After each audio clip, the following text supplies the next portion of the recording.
Hello, everyone, and thank you for joining me today. I know it's been a while, and I hope you all had a great break, Christmas break.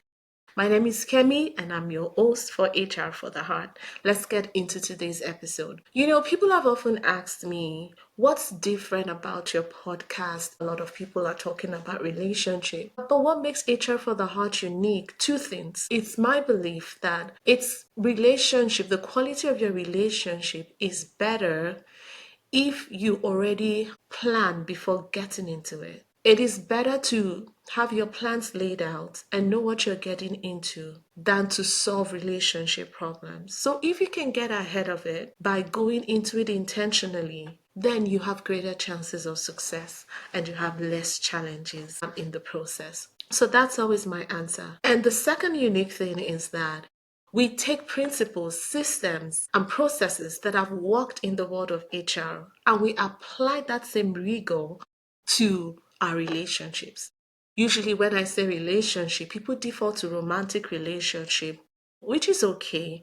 But the truth is, every relationship needs to be entered into intentionally with clear goals and objectives in mind. So today, let's get into it. Now, if you have had a chance to follow our podcast up until now, if you haven't, I welcome you to please take a look at the rest of the videos. But today we are at doing interviews, right? We're doing interviews. Let's dive into it. So now you're at the interview stage. This is where the rubber meets the road. This is where all the planning and the back end preparation of defining the job, of, being clear on your must haves and the not so important to have, being definite on the character of the person you're looking for the role.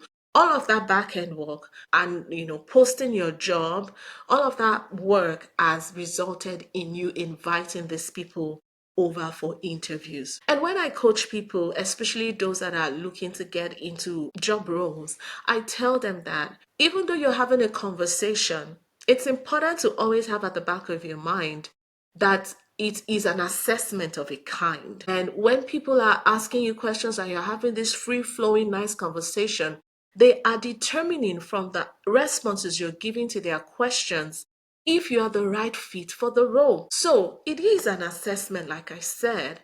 And we're trying to see, is this worth my time? Should I invest more time in this person by bringing them for the next level of the interview, or I should just cut it off right now? And furthermore, they're not fit for this role, or perhaps they might be fit for another role that we've not yet put out. So in HR terms, interviews exist to confirm if this candidate that I'm talking to is the right fit. Now, like I said, every question the interviewer asks is a metric. They are trying to measure some predetermined criteria or yardstick that they would be using to either move this person forward or move them out of the process completely. Now, in dating, especially in the exploration phase, that's the initial phase where we're just talking, it is no different. And so, when you are in this space, you have to be intentional about the questions you're asking. You have to understand what are the success factors that you're picking out from what this person is saying to you. Now, this stage is for conversations. I find that people are not they've lost the heart of conversations, in this day and age. People don't know how to talk, how to engage people, on a casual level. So here's the thing. I want you to practice. When next you're in a public place, whether it's a gathering, it's a party, wherever it is, practice walking up to someone, introducing yourself, and just have conversation with them. You will be pleasantly surprised that people really do love talking, especially when it's about themselves. So give yourself that practice time to see how you engage, how you connect, how you guide people into meaningful conversations, what you come away with when people are talking to you, and how you even share your own point of view or experiences as you have that conversation. And I want you to practice with just regular, no strings attached, so that by the time you're going into dating or you're meeting someone that might potentially you might potentially want to get into a relationship with, then you have had your practice in, and you then know what to do. Now let's go back to interviews. There are basic questions that you get asked at an interview. The most common one that I can share with you immediately is that grand old question which says, "Tell me about yourself." Now, when an interviewer asks you, "Tell me about yourself," they are not looking for a full biography of your life, or they're not looking for a history of your experiences, as it were. What they're trying to figure out is this what, how will this interest me? That question is so loaded because it allows you to talk. And so you're talking, you're highlighting things you've done, who you are, what your journey is like, and the achievements you've had. This is an open-ended question, but they are picking out things from what you're saying. They're picking out, is this something that's of interest to me? Does this align with my follow-up questions? They're trying to see, is there something here that I need to dig in deeper? Is there something that is not aligning with what's on their resume? In dating, it is also the same. So when you meet this person, you're asking them, "Tell me about yourself. I want to get to know you. Tell me about you." And they're talking, they're giving you their stories, what interests them, what they don't like, what they studied, and what their family patterns are. Now, these are places where you really need to listen. I said the other time that you should practice conversation. A key skill in conversation is listening, especially listening for those salient points.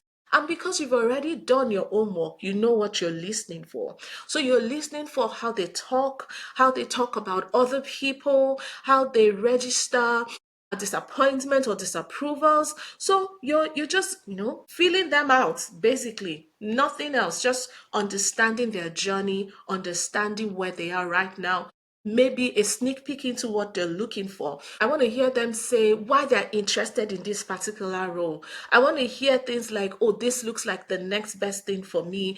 Or my skills and character are well aligned with this job. This is the job I really want to do next in my career. So those things are giving me, okay, there's skills, there's character, but there's also motivation, there's passion for this role. Just at the early stages of this a dating relationship, you want to ask those questions too. You want to be sure, okay, are we going in the same direction? Are we aligned, before you start to ask the deeper questions. So another question, second question I will share with you, which is also typical when you're interviewing for a job role, is it can be something like, "Tell me about a time you made a mistake. What was the mistake? How did you correct yourself? What did you learn?" It could also be, "Tell me about a time that in your experience or in your career, if you could redo anything, what would it be and why?" Now, when I ask this question at a job interview, I'm looking at some salient points. Now, you can ask the same questions when you're having conversation with a potential date, and the questions can maybe read a bit differently. It can be like, tell me about a time that you made a mistake. Have you ever made a mistake? What was that? Or what's the biggest mistake you have made that you think, "Oh, if I had a chance, I would like to redo it"? Now, when you ask this question and this person is answering, you're looking for some key variables, traits. Now you want to know, is this person, you want to know, is this person reflective? Do they have the gift of perspective? Can they retrospect and think, maybe I could have done this better? You're also picking out, is this person, what's their accountability level like? Are they able to see their own mistakes and course correct? So you're picking up those things. Another question that could be similar to that can be, "Oh, tell me about your past relationship. What worked for you? What didn't work?" Now you're listening. Is this person, can they take responsibility for their actions? Can they see their impact on the results that relationship, brought to them? And when you're hearing somebody sound like, yeah, it was them, not me. I was just this perfect, and they were not just, all of that. But then you have to maybe start to question more. This should lead to more questions. That's why I find it difficult when people are dating and they can't have conversation. There's just so much to talk about, And so you're picking all of these things from there and you're making your mental notes. Now, it doesn't mean that's a complete red flag. It could mean that you want to dig deeper, you want to understand more, and then you can always ask follow-up questions. Which other one do I have for you today? Let's take one more. Another common interview question can be something like, tell me about a time you dealt with a difficult customer, or an angry customer, or a disagreeable teammate. You worked under pressure. What was the situation? How did you manage it? And what was the result? You can ask the same question when you're, looking to date someone. Tell me about a time you had a difficult issue at work with your boss. Have you ever disagreed with someone in authority? How did you present your opinion? When you ask those questions, you want to understand that, can this person keep steady under pressure? You're looking for those things. Can they manage a disagreement? Are they able to negotiate their way? Are they able to articulate their opinion without resulting into into the personal space of abuse and all of those things? There's something my coach always says, that when somebody results into abuse or anger, they have lost language. They don't know what to say. They cannot articulate themselves. Therefore, they resort to violence, anger, or abuse. So when you're listening to this person, they're talking to you, and of course, you allow them to talk openly and freely. I mean, this is not where you then say, okay, I noticed this, or you're writing that, but you're making mental notes. And you know why it's going to be easy for you to make mental notes? Because you came prepared. You came with your homework done.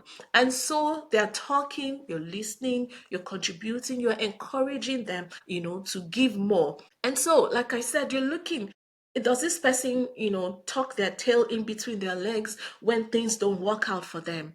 Or do they take responsibility? Do they find alternative ways of bringing their opinions to fore? Can they convince people? Those are very important. Because the truth is, like I always say, HR mirrors life. And so if it happens that same, if it's important for organizations to identify these skills or to clarify these characteristics before bringing someone on board, you bet it's important for you to have these conversations as well. So, like I said, pressure is a thing of life. You want to know, can they take pressure? If they lose their job, how would they react? If they lost their resources, what will be their response? Interview is not a perfect science, right? However, the premise of it is that you can predict future behavior by reviewing past behavior. That's why you come into the interview and they say, tell me about a time, walk me through your resume. Oh, you were working at XYZ company as this, tell me about that role. Because they use, from asking you that question, they get answers that helps them determine whether you're fit for the next steps or predict what your behavior on this new role will be like. So when you're looking to date someone, ask those questions. Ask those questions. And if something looks fishy, ask more questions. I know some people say, oh, you don't want to come across too strong. Okay. It just means one thing for me. It means you are doing this casually. Then okay, you can, talk about the weather, talk about the football game, talk about the color of the sky. That's fine. But if you're seriously looking to get into a relationship with someone, I'm gonna say something else that I've always said, is that it's not just about romantic relationship. Even business relationship requires this kind of rigor as well, so that you don't go into things blind. Okay, I'm going to stop at this point today. I hope this has been useful for you. If it has, I want you to please like, share, and subscribe. And the next episode will be coming up soon, where we're going to explore what it is like when it's time to bring this person on board. We remember onboarding in HR. That's going to be next. If you have questions, please leave it for me in the comment section. I'd really love to hear from you and get feedback on how these videos have impacted you. Thank you so much and enjoy the rest of your day. Bye.